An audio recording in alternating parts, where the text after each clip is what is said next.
자, 이번 시간에는 알고리즘사의 더 PBR 가이드 볼륨 2, 파트 2를 설명해 드리도록 하겠습니다.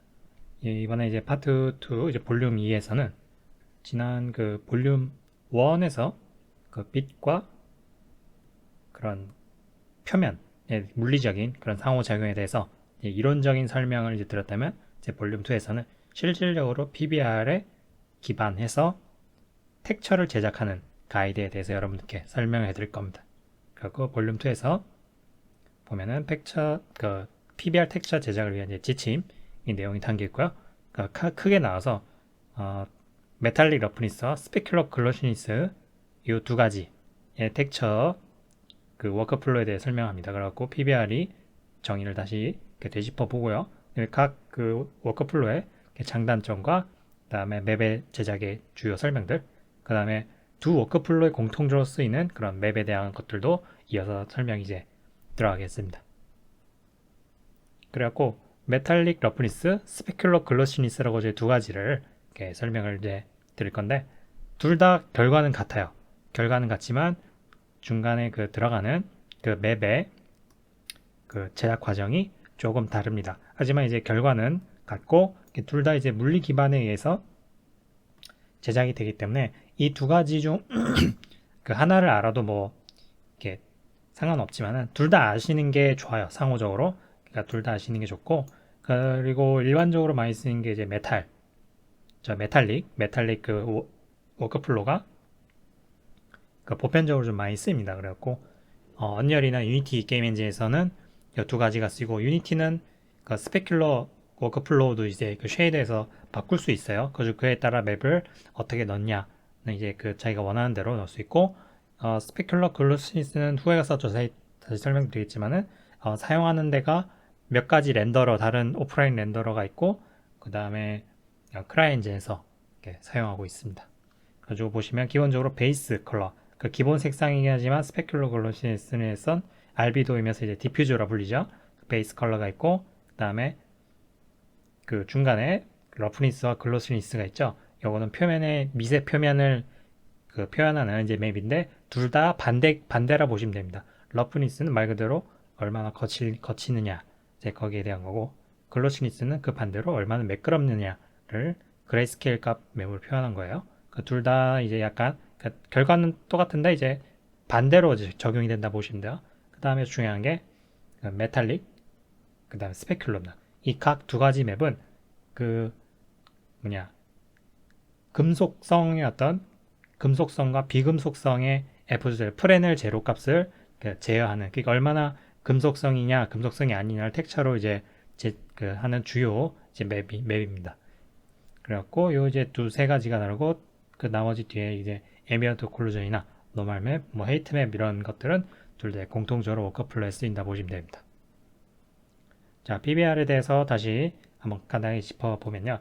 그러니까 피지컬리 베이스드 렌더링이면서 빛이 어떤 표면과 상호작용하는 방법을 좀 더 정확하게 표현할 수 있는 음영 처리 및 렌더링의 방법이에요. 종합적인 그런 뭐랄까 방법, 그 안에 텍처도 있고 라이팅, 렌더링, 그다음에 여러 가지 기타 등등이 어떤 종합적으로 이렇게 합쳐진 그런 어떤 전체적인 시스템입니다. 그래갖고 PBR에 의해서 실제로 텍처를 제작하거나 뭔가를 이렇게 제작을 한다면은 매우 이제 사실적으로 제작을 할 수 있는 그 지침이 돼요. 거기에 있는 어떤 실제 어떤 물리적인 측정값 이런 것들을 이제 텍처에 쓰이기도 하고요. 어떤 컬러를 넣는다든지 라이트를 쓴다든지 주로 텍처겠죠. 하지만 이제 이것들이 요거를 따라가면 이제 매우 사실적으로 표현이 된다라고는 할 수 있지만 절대적인 규칙은 아니에요. 꼭 이거를 따라야 된다는 거 아닙니다. 단지 이제 일종의 가이드예요. 하지만 뭐 어느 정도는 조금 이제 기준에서 약간 그 아티스트의 그 의도에 따라 조금 이제 변주가 있을 수 있다라고 볼 수 있습니다. 뭐 아주 절대적 이걸 지켜야 되면 뭐 꽝이다 이런 건 아니에요, 절대로. 하지만 요 정확한 어떤 지침에라고 볼 수 있습니다. 그래서 이 PBR을 사용한다면 이점이 무엇이냐면, 그 PBR에 기반한 것들은 반사율이라든지 이런 것들이 정확한 어떤 수식에 기반해요. IOR, 그러니까 굴절률이라든지 이런 것들이 그 실질적인 물리적인 측정의 수식에 기반했기 때문에, 예를 들면 뭐 감으로 때려잡는 뭐 요 정도 값에 밝히면은 금속이다, 뭐 이 정도면은 뭐 뭐다 이런 축축적인 어떤 그 텍처 제작을 그 제거합니다. 그래갖고 이제 요거는 요런 PBR에 대한 어떤 기준을 따라가면 어떤 경험이나 그런 물론 경험적인 거로 때운다든가 이런 것들을 최소화하기 때문에 이런 워크플로 이해하고 있는 사람들은 서로가 아티스트가 다른 어떤 성향이라 할지라도 비슷한 결과물을 도출할 수가 있어요. 그리고 이런 팀 작업이나 할 때 서로 룩을 맞춰야 되잖아요. 텍처를 이렇게 만들고 뭐 이렇게 뭐 밝기를 한다든지 이런 것들 아티스트마다 좀 다르단 말이에요. 하이라이트를 잡을 때 이 사람은 좀 너무 되게 밝게 한다든지 이런 사람은 좀 어디 좁지만 강하게 만든다 이런 것들을 좀 서로의 너무 큰 차이가 나지 않도록 결과를 도출할 수가 있어요. 그리고 모든 조명 조건에서 어스시 정확히 표현돼요. 왜냐하면 텍처 부분에서 정확히 실제적인 그런 것들을 기준으로 잡고 그 PBR은 예전에 그 PBR 이전에 텍처 제작 보면은 캐릭터 보면은 머리 위쪽에 그러니까 위쪽에는 밝게 하고 그러니까 캐릭터 뭐 아래쪽 그보다 아래쪽에는 어둡게 좀 이렇게 칠하는 그런 트릭들이 있거든요. 그 라이팅 렌더링이 시안찬턴 그 옛날 게임 엔진이나 그래서는 근데 요즘은 조명이나 이런 것들이 매우 정확히 들어가고 그 명확하게 들어가기 때문에 텍처 부분에서는 그 텍처의 어떤 직접 그린다든지 하는 조명적인 부분을 그 웬만하면 다 이제 그 제외를 한다 이 말이죠. 그래서 어떤 어떤 그 조명 조건에 맞춰서 텍처를 만드는 게 아니기 때문에 어떠한 조명 조건에서도 그러니까 정확히 보이는 그런 어셋을 만들 수가 있어요. PBR에 따른다면. 그리고 아까 말씀드렸듯이 다른 아티스트 간에도 일관된 제작 워크플로우를 제공합니다. 그게 아티스트에게 이제 어떤 의미냐 하면은 그 말씀드렸듯이 정확히 빛의 물리를 보다 자세히 시뮬레이션 할 수 있게 되는 그런 거예요. 이제 맵 자체가 정말 물리적으로 그걸 제작하기 때문에 그에 파생된 어떤 결과물도 되게 정확하게 나온다. 그리고 구시기 워크플로우에서의 그거 제작했던 방식인 뭐 확산 및 반사 맵의 어떤 제작 방식 개념을 이제 버려야 된다라는 걸 알고 계시면 돼요. PBR에 의해서 이걸 기준으로 잡고 일관되게 제작을 들어간다 이 말씀입니다.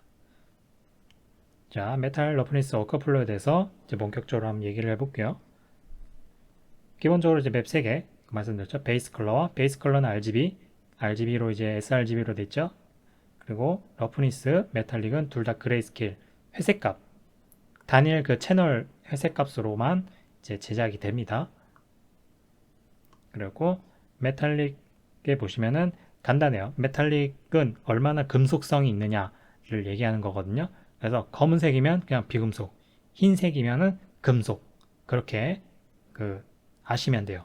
그리고 베이스 컬러에서는 원래 비금속일 때의 색상과 그 예를 들면 녹 같은 거 있죠? 그거랑 저 오른쪽 밑에 사진 보시면 녹 밑에 드러나는 순수한 금속들 있죠? 이제 그거 색깔이 여기에 들어갑니다. 그 순수 아이언이면 RGB 뭐 200, 200, 200 정도 되는 그 색상이 베이스 컬러 안에 다 들어간다 보시면 돼요. 비금속이든 금속 색상이든 모두 다. 그러니까 금속 색상은 이제 차트가 이제 있어요, 따로. 그래서 그거는 또 따로 얘기해 드리겠습니다. 그런데 이제 메탈릭은 금속성을 나타내는 거거든요. 얼마나 금속이냐 아니냐 쉽게 말해서 금속이냐 아니냐이기 때문에 되게 쉽죠. 일관되게. 그죠? 그리고 워크플로우 자체가 상당히 이제 접근성이 좋아요. 저 이해하기가 빠르고 당연히 흰색이니까 아 얘는 금속 0이면은 비금속 이렇게 보시면 되는데 대신에 비금속에 대한 어떤 반사율은 예를 들면 베이스 컬러에 금속성 색깔이 들어갔잖아요. 또 메탈릭도 이렇게 들어갔고 네, 부도체 그 비금속은 메탈릭 러프니스 워크플로우에서 부도체는 그러니까 비금속은 무조건 0.04 리니어의 4%의 반사율 값으로 하드 코딩 돼 있어요.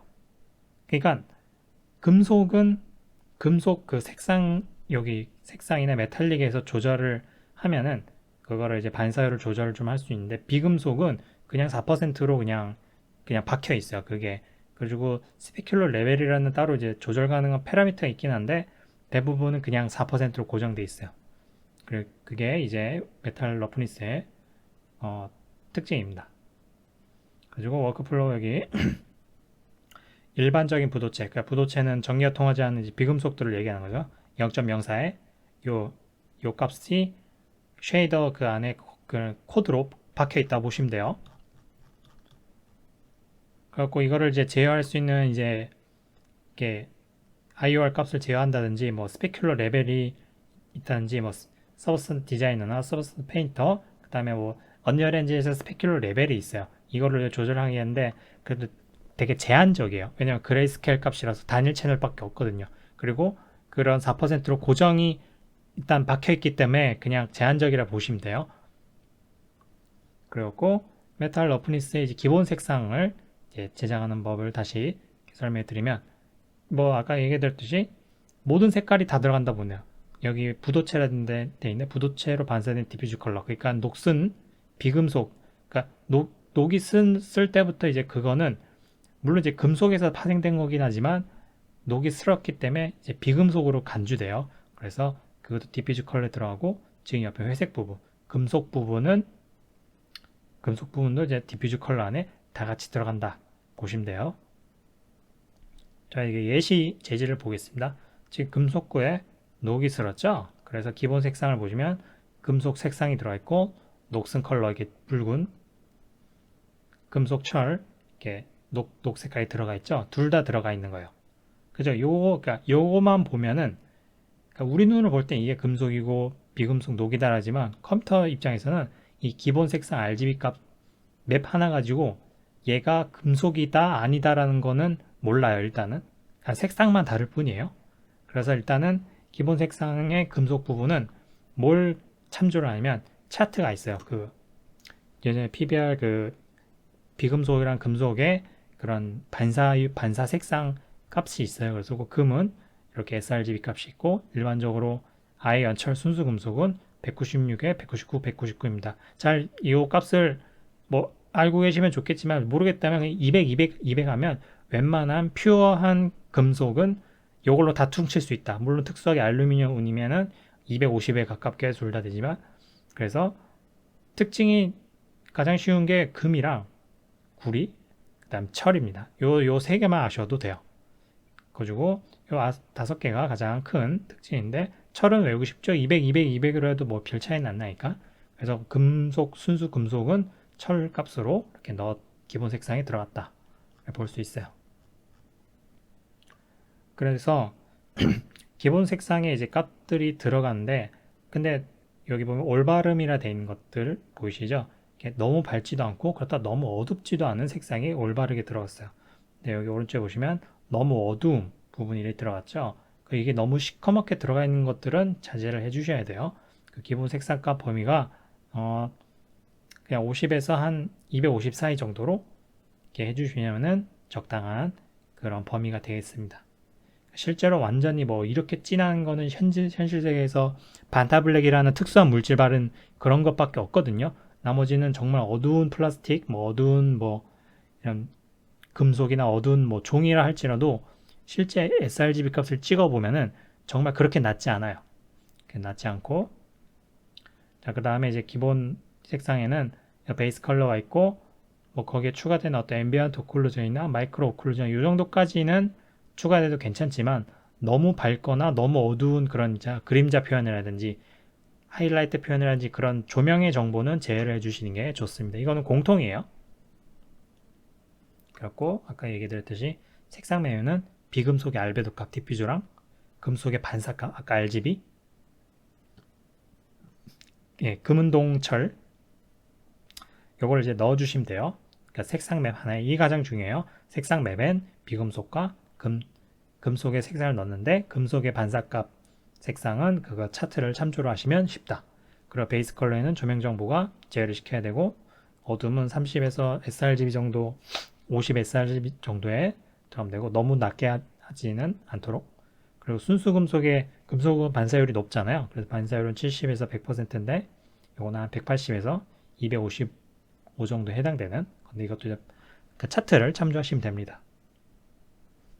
자, 그 다음에 그 베이스 컬러를 설명드렸고 메탈릭 이게 중요한 거죠. 그러니까 얼마나 금속성인가를 이제 제어하는 건데 딱 얘기했지만 딱 그냥 쉬워요.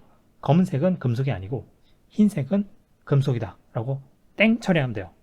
딱 쉽죠. 물론 약간 그렇게 전환되는 어떤 중간 값은 있겠지만은 뭐 그런 거야 뭐 그죠? 그렇게까지 뭐 근데 딱 이렇게 잘 모르겠다면 금속은 무조건 하얀색으로 치워버리고 비금속은 그냥 검은색으로 칠해버리면 됩니다. 물론 약간 색을 좀 더 할 수 있겠지만 요렇게 두 개만 해도 그냥 쉽게 접근할 수 있어요.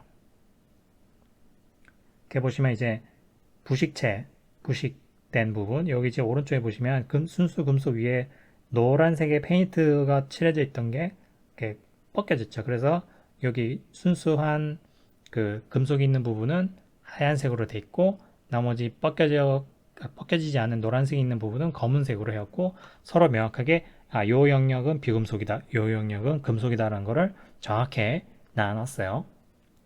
자, 예시를 보면 이런 식으로 금속 부분은 하얗게, 비금속 부분은 검게, 중간에 이렇게 좀 전환되는 부분이 있긴 하지만은 명확하게 이제 나눠져 있죠. 자, 요거를 이제 아시면 돼요. 맵 같은 거 볼 때, 이거는 메탈릭이다, 디퓨즈 맵이다 이런 거를 이제 구분하실 수 있을 거예요. 그래가지고 메탈릭 러프니스 워크플로 쓸 땐 이러한 맵을 사용한다라고 알고 계시면 돼요. 그 다음에 이제 러프니스입니다. 러프니스는 이제 요 표면에 이제 노말보다 더 작은 어떤 미세 표면을 표현할 때 쓰는 거예요. 그래서 요거에서 어떤 스페큘러 반사가 되는 이 조명 하이라이트가 번지거나 혹은 매끄럽게 보이거나 하는 거를 제어를 해요. 그러면 이거에 의해서 되게 표면에 어떤 그런 보여지는 것들이 되게 재밌게 표현될 수 있어요. 이것도 이제 쉽게 검색, 데이터가 없기 때문에 그러니까 매끄러움이 적다라는 뜻이에요. 그래서 검색되는 부분은 좀 더 하이라이트가 좀 더 반짝반짝하고 러프니스가 높다. 그건 수치가 높다는 뜻이죠. 그러면 1이니까 그레이스케일 값 1, 거침. 하얗게 되는 부분은 거칠게 표현 안 된다. 이런 거예요. 이것도 역시 매우 쉽죠. 그죠? 그 단어의 뜻을 알면은 단어의 있는 파라미터의 수치 값이 0이나 1이냐가 뭘 뜻하는지를 이제 아실 수 있을 거예요. 거칠기, 메탈릭은 얼마나 금속하냐. 그냥 그런 거죠. 예시를 보면 이 재질고를 보세요. 중간에 이제 금속성 부분은 여기 보면 이제 약간 회색빛이죠. 그리고 여기 녹슨 부분은 그 녹이 슬면은 산화되면서 그 부분이 뭐랄까 되게 우둘투둘하게 되잖아요. 뭘 만져보면 이제 녹슨 부분 이제 꺼끌꺼끌 하잖아요. 그죠? 그래서 그레이스케일 값에서 러프니스 값이 높아요. 이런 식으로. 그죠? 근데 이게 순수 금속이지만 만약 이 부분을 좀 더 반질반질하게 좀 하고 싶다. 그러면 이 회색 어두운 부분을 좀 더 낮춰갖고 어둡게 하면은 극명하게 대비가 드러나니까 좀 더 뭐랄까 이 재질의 어떤 표면의 차이가 좀 더 확실하게 나겠죠. 근데 이제 너무 차이가 나지는 않도록 완전 검거나 완전 하얗게 그렇게 해도 나쁘지 않는 결과가 나올 수도 있어요. 그래갖고 이런 식으로 러프니스는 그레이스케일 값이 이렇게 보여진다. 이렇게 중간에 보인다라는 걸 알 수 있어요. 그러면 이제 재질 같은 거 모델 같은 거 살살살 돌려보면서 빛이 거기 비쳤을 때 어떻게 이렇게 표면에 이렇게 빛이 변화가 되는지를 이제 느낄 수가 있습니다. 자, 이제 메탈 러프니스의 핵심적인 맵에 대해서 얘기했고 부가적인 해상도 및 텍스타일 밀도에 대해서 얘기를 드릴 거야. 메탈 러프니스의 지금 이제 예시인데 지금 보시면은 여기 확대된 부분에 빨간색은 이제 비금속 그거고 그 안에 이제 약간 금속 부분이 있죠. 근데 이제 두 재질 간에 이제 전환되는 요사에 보면 하얀색 아티팩트가 보이죠. 그죠? 여기 보면 이제 이건 알루미늄이고 여기 이제 메탈릭이 높죠. 1이고 여기는 이제 0인데 색상을 보세요. 둘 다 맵의 색상이 알루미늄 값은 250 가까이 있고 요 부도체인 요건 페인트라 칩시다. 빨간색의 값은 이렇게 디퓨즈 색상이 둘 다 이렇게 들어가 있죠. 이렇게 들어가 있고 그 알루미늄 아까 메탈릭이 높은 걸로 돼 있고 부도체는 그 F0 값이 시스템상으로 0.4, 0.04로 돼 있는데 이제 그 동그라치인데 보면은 가장자리 하얗게 나오잖아요. 이게 재질 간에 전환되면서 가장자리에 그러니까 이상 현상이 이렇게 살짝 보이거든요. 이게 왜 하얀색이 있냐면은 왜냐면은 이 메탈로 전환되면서 그 비금속에서 알루미늄에 전환되면서 알루미늄의 RGB 값이 묻어 나온 거예요. 이해가 되시겠죠? 이게 하얗게 이제 묻어나온 거예요. 금속의 디퓨즈 값이 묻어나온 거예요. 이 부분이 그러니까 이 선 하나 부분이 여기는 메탈릭이 0이고 메탈릭이 1인데 넘어갈 때 완전히 1이 아닌 부분이 이런 식으로 튀어나오는 거예요. 이해가 되시겠죠? 전환하면서 서로의 어떤 1픽셀이라도 서로 이제 딱 경계면이 있을 거잖아요. 근데 딱 경계면이 딱 그 메탈릭 0, 1이 아니라 한 중간값 정도나 이런 게 있기 때문에 디퓨즈 값이 이렇게 묻어나오는 그런 게 돼 있어요. 그리고 요게 뭐 고해상도일 때는 잘 안 보이는데 텍스의 밀도가 나쁘면은 저게 좀 심하게 보일 수 있어요. 텍스의 밀도는 뭐냐면은 그 텍스처가 있으면은 실제 UV 공간에 실제로 그 텍스처가 차지하는 UV 공간이 UV 영역이 이런 식으로 작잖아요. 그러면 이게 텍스의 밀도가 낮은 거거든요. 그러니까 1의 크기에 1의 UV가 있어야 딱 텍스처 밀도가 정확한데 1의 크기 한 0.1 이런 식으로 낮으면은 텍스처가 이렇게 뭉개져요. 해상도 나빠져서. 그러면 당연히 뭉개지니까 여기에 있는 그 하얀 그런 것들도 더 뭉개져서 퍼지겠죠. 그래서 더 잘 보이게 되는 거예요. 그래서 요거를 해결하기 위해서는 텍스의 밀도를 적절히 잘 조절하는 게 좋습니다. 자, 정리해서 메탈 러프니스 워크블로의 장점과 단점을 정리하자면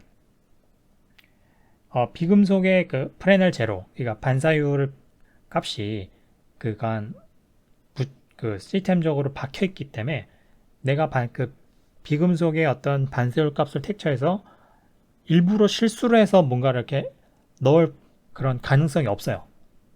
가능성이 없기 때문에 오류 발생의 가능성을 낮추고, 그리고 얘기드렸듯이 그레이스케일 값에서 메탈릭에서 이게 금속 설정하는 게 되게 쉽죠. 하얗면 금속성이고 검으면 금속이 아니다. 그렇기 때문에 이해하기가 쉬웠고 제작하기가 좀 쉽습니다. 그리고 메탈릭과 러프니스, 베이스 컬러 빼고, 베이스 컬러는 RGB니까 메탈릭과 러프니스는 둘 다 그레이스케일가, 포토샵에서 그레이스케일로 바꾸면 채널 하나밖에 없거든요. 그레이스케일 하나. RGB는 RGB 3채널이죠. 그래서 회색 음영이기 때문에 텍처 메모리를 더 적게 사용합니다. 그리고 많이 사용된 워크플로우고요. 사람들이 메탈릭 러프니스를 많이 더 알고 있습니다. 단점은 웹 제작 시 부도체에 대한 F0를 거의 제어할 수가 없어요. 금속성은 메탈릭이 있잖아요. 그러니까 금속성은 얼마나 메탈릭하냐인 거지, 맨날 메탈릭 값을 뺀다고 해서 그게 뭐 비금속의 어떤, 그러니까 비금속으로 재질을 전환하는 거지 비금속의 반사율을 조절할 게 없어요. 이해가 되시나요? 자, 비금속은 메탈릭이 있고 금속은 메탈릭에서 1이라 하면 하얗게 되잖아요. 그래가지고 하얗게 칠하면 이제 얘는 금속인데, 그러니까 금속의 어떤 반사율 값은 디퓨저 맵에 들어가 있잖아요. 아까 얘기 드린 철은 RGB 200, 200, 200, 뭐 금은 뭐 얼마 그 있잖아요. 그 금속의 반사율, 그러니까 금속의 F0는 디퓨저 맵에 들어가기 때문에 제어를 이제 할 수 있다 이 말이죠. 근데 비금속의 디퓨저는 색상이잖아요. 그러면 걔 반사는 어디서 제어를 하냐 이 말이야. 제어할 데가 없어요. 메탈릭이 아니에요. 그렇기 때문에 메탈 러프니스에서 비금속에 대한 F0는 시스템적으로 그냥 하드 코딩 돼 있어요. 그냥 4%로. 그리고 기본 4%로 돼 있고, 얘기 들었던 외곽선의 아티팩트, 아까 흰색 나온 게 있죠. 그게 낮은 해상도일 때 더 눈에 띕니다. 왜 그 눈에 띄냐면, 스페큘러 글로시닛에선 뒤에 가서 얘기했지만 거기서는 그 외곽선 아티팩트가 검은색이 나오거든요. 검은색이 나온 것도 왜 검은색이 나온지 또 그 다음 워크플랜에서 얘기할 거겠지만, 검은색은 색이 묻히기 때문에 가장자리 안 보여요. 근데 흰색은 바로 보여요. 되게 화살이 밝기 때문에. 그래갖고 조금 더 낮은 해상도에서 눈에 띄게 된다 입니다. 그래서 메탈릭 러프니스 워크플로우에 대한 설명이 여기고요. 그리고 그 메탈릭을 지정하는 방법, 그 다음에 그 디퓨저가 어떤 색이 들어간다 라는 거를 이렇게 잘 이해를 하시면 되겠습니다. 그리고 요 부분을 잘 이해를 하시려면 뒤에서 스페큘러 글로시니스의 그런 워크플로우도 잘 이해하실 수 있을 겁니다. 이어서 스페큘러 글로시니스를 설명을 드리겠습니다.